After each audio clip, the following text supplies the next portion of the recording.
Assalamualaikum warahmatullahi wabarakatuh. Salam sejahtera buat adik-adik sekalian. Oke, kali ini kita ketemu lagi dengan channel Saso Integral. Untuk kali ini kita mencoba membahas soal-soal pada bab listrik statis. Seperti biasa, video ini tidak perlu di like atau di subscribe. Semoga bermanfaat dan bisa menjadi amal jariah buat kita, dan juga bisa menjadi amal buat adik-adik ketika membagikan video ini kepada teman-temannya yang membutuhkan. Oke, langsung saja. Untuk listrik statis nanti akan ditampilkan 4 rumus ini adik-adik. Jadi ngitung gaya listrik, medan listrik, energi potensial, dan potensial. Untuk 2 rumus awal ini besaran vektor. Jadi kalau kita ngomong vektor berarti harus tahu arahnya, karena untuk menentukan nilai resultannya. Kalau 2 persamaan yang akhir ini besaran skalar, jadi tidak perlu arah. Oke, untuk besaran-besarannya ini, jadi Q itu muatan, satuannya kolom, R itu jarak antar muatan, satuannya meter, F itu gaya listrik, satuannya newton, E itu medan listrik, satuannya newton per kolom, V itu potensial listrik, satuannya volt, EP energi potensial listrik, satuannya joule. Oke, kita langsung masuk permasalahan pertama. Jadi di sini ada 3 muatan listrik, Q1, Q2, dan Q3 terletak segaris. Apabila jarak D 20 cm, besar dan arah gaya kolom yang bekerja pada muatan Q2 berapa? Nah, oke, kalau saya tampilkan gambarnya seperti ini. Nah, ingat tadi nilai D-nya 20 cm ya. Oke, tadi yang ditanya adalah gaya pada muatan 2, Dik. Karena nanti yang ditanyakan gaya pada muatan 2, saya akan menggambar atau menampilkan gaya yang bekerja pada muatan 2. Gaya pada muatan 2 ini ada atau timbul karena adanya muatan 1 dan muatan 3. Sekarang kita lihat arah gaya akibat muatan 1. Muatan 1 positif, saya anggap cowok. Muatan 2 negatif, cewek. Nah, kalau ada cewek ketemu cowok, maka akan tarik-menarik. Jadi, arah gaya pada Q2 akibat muatan 1 itu arahnya ke kiri, mendekati. Sekarang arah gaya pada Q2 akibat muatan 3. Ini cewek, ini cowok. Oh, berarti arahnya akan ke kanan. Ini gaya pada muatan 2 akibat muatan 3. Berarti nanti pada muatan 2 itu ada 2 gaya dan arahnya berlawanan. Kalau berlawanan, berarti nanti harus kita kurangi. Paham ya adik-adik? Oke, kita cari besarnya F21. Jadi rumusnya K2 Q1 per R21 kuadrat. Kita masukkan K-nya 9 kali 10 pangkat 9. Q2 nya 10 mikrokolom atau 10 kali 10 pangkat min 6 ya, 1 mikro kan 10 pangkat min 6. Tanda min hanya menunjukkan arah, jadi tidak perlu dimasukkan di sini. Q1 nya 20 mikrokolom, berarti 20 kali 10 pangkat min 6. Jaraknya 3D, tadi D nya 20 cm, berarti jaraknya menjadi 60 cm. Saya masukkan di sini 60 cm kan 6 kali 10 pangkat min 1, karena harus dijadikan meter. Kita kuadratkan, maka silakan dihitung hasil F21 nya akan sama dengan 5 Newton. Sekarang kita cari F23 nya, berarti K Q2 kali Q3 dibagi jarak 23 kuadrat. Kita masukkan K nya 9 kali 10 pangkat 9, Q2 nya tadi 10 mikrokolom, Q3 nya 40 mikrokolom, sedangkan jaraknya 2D, berarti jaraknya 40 cm atau 4 kali 10 pangkat min 1. Kita kuadratkan. Silakan dihitung, pasti akan ketemu 22,5 Newton. Berarti berapa gaya pada muatan 2? Karena tadi dia berlawanan, berarti nanti dikurangi. Jadi yang gede kurangi yang kecil. Berarti 22,5 kurangi 5, jadi 17,5. dengan arah menuju yang gaya yang besar, berarti menuju muatan 3 karena yang besar tadi F23. Nah, jadi arahnya menuju muatan 3. Oke? Soal berikutnya.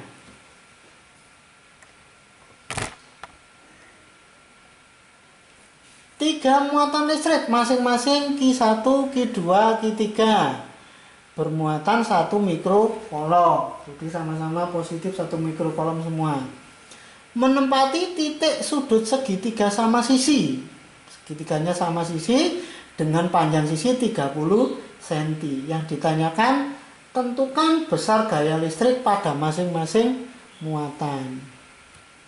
Jadi soal ini sering muncul ya adik-adik.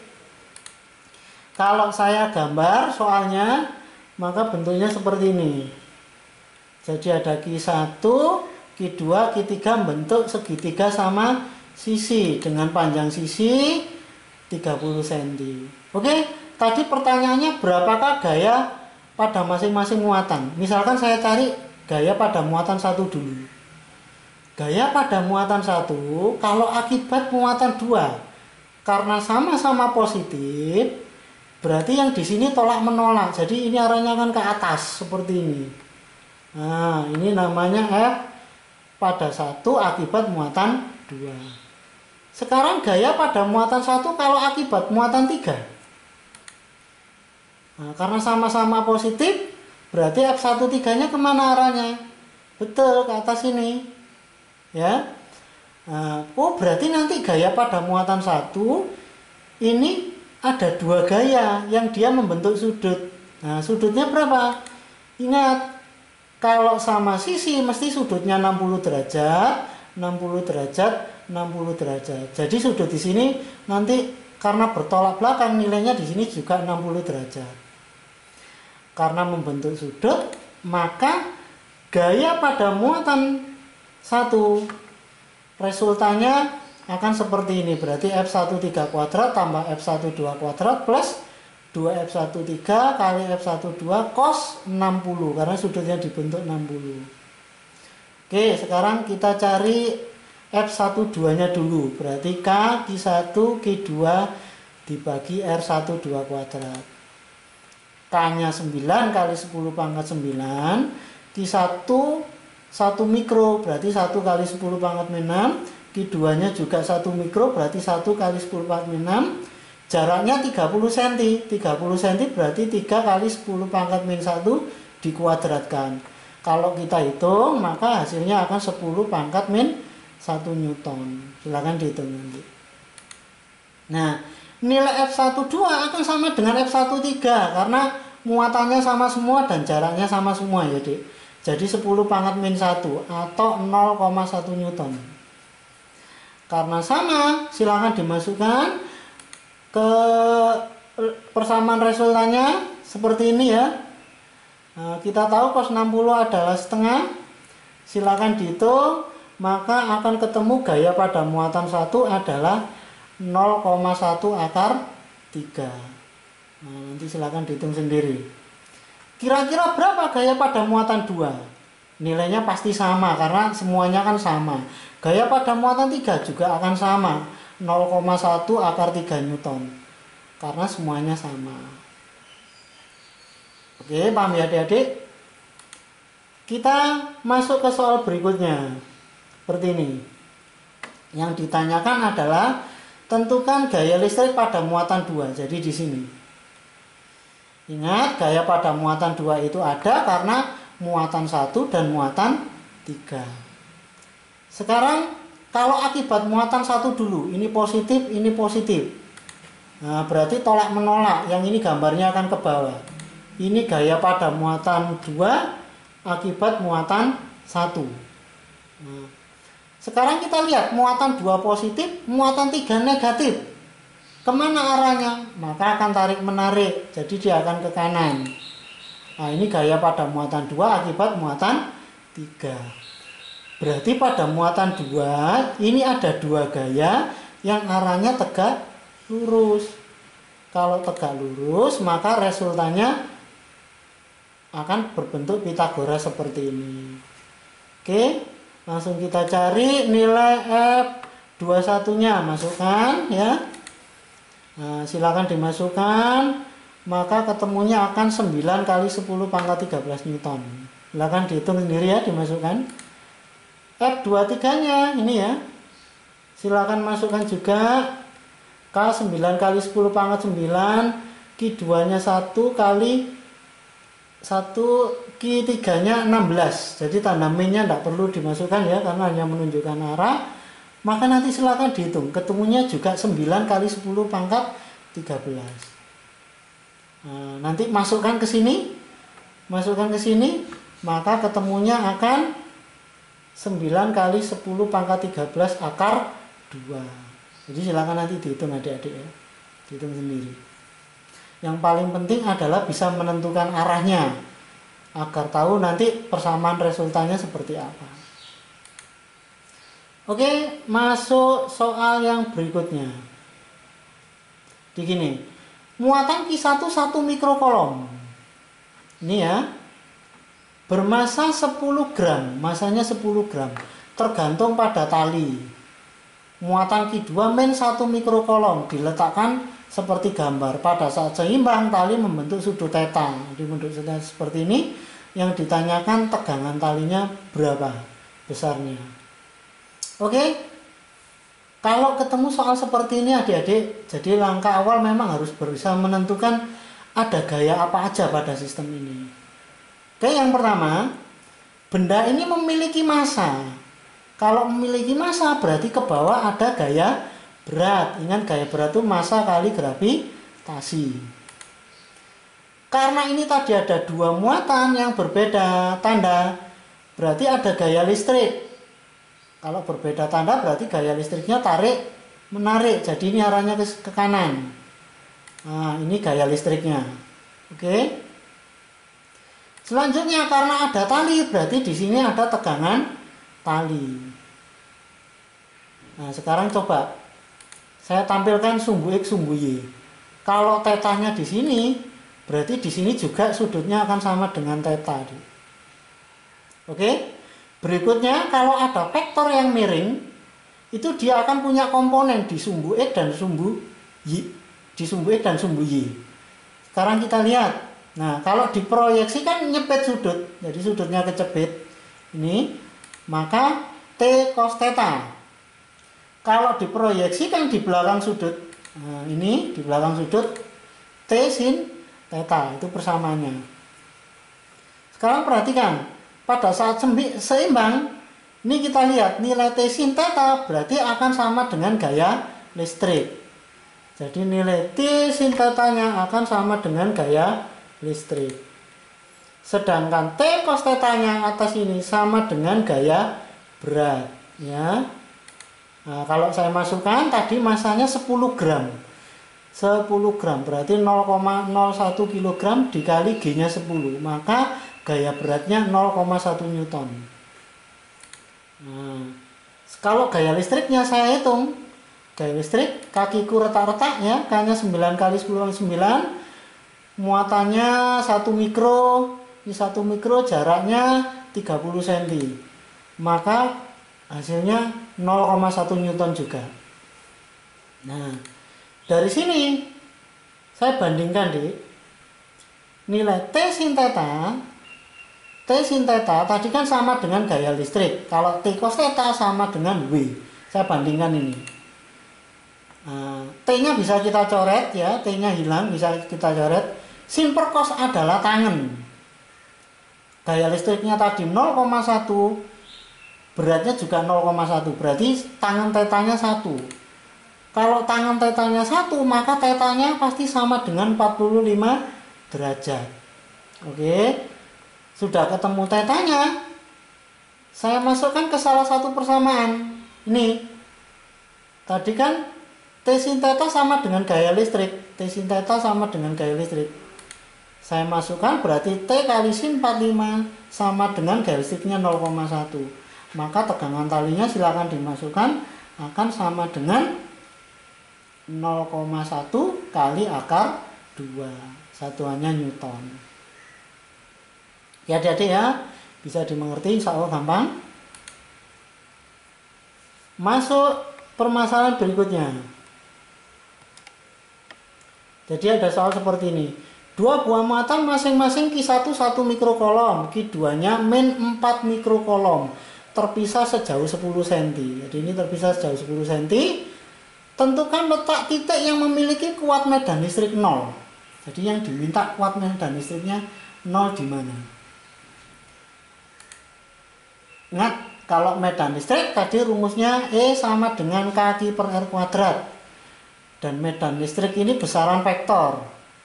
Kalau ngomong vektor berarti harus tahu arahnya. Kalau muatannya positif, arah medannya menjauh. Kalau negatif, arah medannya mendekat. Oke? Tadi diminta di titik manakah medannya 0. Dek, karena ada dua muatan, berarti ada dua medan. Ada dua medan. Logikanya gini, kalau ada dua medan supaya hasilnya 0, syarat pertama, arah medannya harus berlawanan seperti ini. Jadi arah medannya harus berlawanan. Syarat yang kedua, misalkan ini tak anggap yang ke kiri medan 1, yang ke kanan medan 2. Syarat yang kedua, nilai E1-nya harus sama dengan E2. Jadi untuk menentukan titik, arah medannya nanti harus berlawanan. Nah, besarnya harus sama. Oke ya. Sekarang coba soal ini kita cari titiknya. Saya misalkan di awal saya taruh di tengah, ya, di tengah. Kalau akibat muatan 1 karena ini positif, berarti menjauh. Nah, E1-nya ke kanan. Akibat muatan 2 karena negatif, berarti dia juga ke kanan karena mendekati. Ini E2-nya. Berarti mungkin nggak di sini sama dengan 0? Nggak mungkin, karena arahnya searah. Tadi syaratnya supaya 0 kan arahnya harus berlawanan. Coba sekarang yang di kanan. Kalau akibat muatan 1, ya, karena ini positif, berarti dia menjauh E1-nya. Akibat muatan 2 karena negatif, dia mendekat. Nah, ini E2-nya. Berarti mungkin di sini karena arahnya berlawanan. Kita cek lagi yang di sebelah sini. Yang di sebelah kiri. Akibat muatan 1. Nah, karena ini positif berarti menjauh, berarti arahnya ke kiri. Akibat muatan 2 karena ini negatif berarti mendekat. E2-nya akan ke kanan. Berarti di sini juga mungkin sama dengan 0. Kenapa? Karena arahnya berlawanan. Jadi nanti yang benar yang mana? Diambil terhadap muatan yang kecil. Jadi paling dekat dengan muatan kecil. 1 mikrokolom dengan 4 mikrokolom. Ingat, tanda min hanya menentukan arah ya. Jadi 1 dengan 4, mana yang kecil ya? 1. Berarti yang diambil nanti yang di sini. Titiknya harus yang di sebelah sini. Oke, saya lanjut ya. Jadi titiknya yang diambil harus yang sebelah kiri ya. Nah, saya misalkan jarak ini ke sini adalah terhadap muatan 1 tak anggap X. Berarti nanti jarak ini ke sini sama dengan 10 plus X. 10 plus X. Karena di sini tadi jaraknya 10, ini X, jadi totalnya 10 plus X. Oke, masuk syarat yang kedua, E1 harus sama dengan E2. Jabarkan, E itu kaki per R kuadrat. Nah, jadi seperti ini ya. K-nya bisa kita coret karena sama. Masukkan nilai Q1-nya 1 mikrokolom, jadi 1 kali 10 pangkat 6. Q2-nya 4 kali 10 pangkat 6 karena 4 mikrokolom. 10 pangkat 6-nya bisa kita coret ya. Bisa kita coret. Nah, ini untuk menghilangkan kuadratnya kita akar kanan kiri. Akar, jadi akar 1 itu 1, akar X kuadrat X. Nah, maka akan bentuknya seperti ini. Silakan dikali silang. Nah, maka hasilnya seperti ini. Maka X-nya bisa kita hitung sama dengan 10 cm. 10 cm di mana? 10 cm di kiri muatan 1 ya. Tadi kan di kiri muatan 1 ya. Ini X-nya ketemu 10 cm dikirim muatan 1, atau kalau diukur dari muatan 2 berarti 20 cm. Oke adik-adik ya, paham ya? Oke, kalau terlalu panjang kita bisa menggunakan bentuk seperti ini. Jadi pakai akar Q1 per X, akar Q2 D plus minus X ya. Yang dimaksud Q1 itu muatan yang kecil. Jadi 1 sama 4 yang kecil ini. Lah kapan gunakan tanda plus? Ini jika beda tanda. Ya kayak ini 1 sama min 4 berarti dia nanti harus pakai plus ini. Kapan pakai min? Ini sama tanda. Ya. Ini sama tanda. Nah, kalau kita masukkan tadi muatan yang kecil kan 1. Jadi akar 1 ya, muatan 2 akar 4 ya.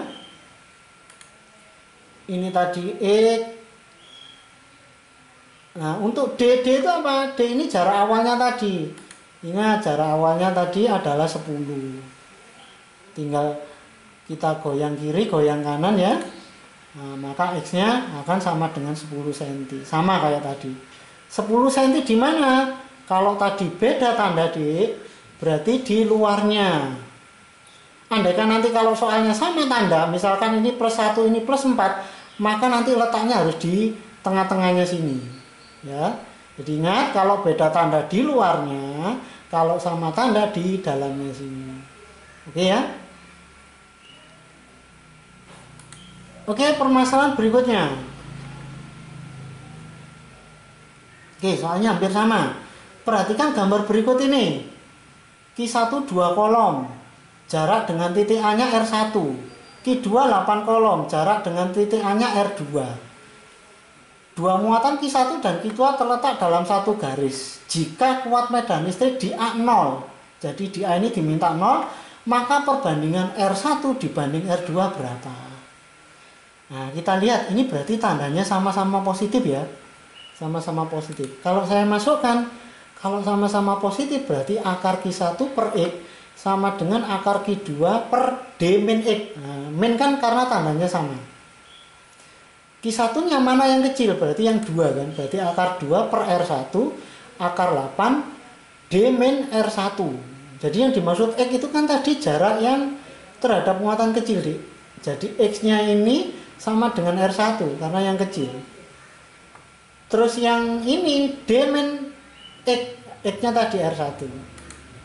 Ingat D itu jarak total ini ya. D jarak total ini berarti sama dengan R1 tambah R2. Jadi D-nya itu R1 tambah R2. Nah, dari bentuk ini, kalau tak buang ke kiri, D min R1 berarti sama dengan R2. Makanya, persamaannya kan seperti ini. Ya. Teruskan, akar 1, 1, akar 42 ini. Ya. Karena tadi diminta perbandingan R1 banding R2, maka hasilnya 1 banding 2. Oke ya.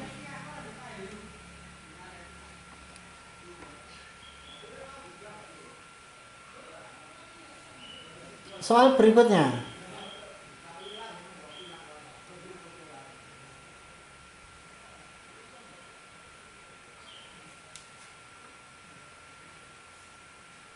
Pada titik sudut B dan D sebuah bujur sangkar ABCD diletakkan sebuah partikel bermuatan plus Q agar kuat medan listrik di titik I 0, maka di titik C harus diletakkan sebuah partikel sebesar berapa?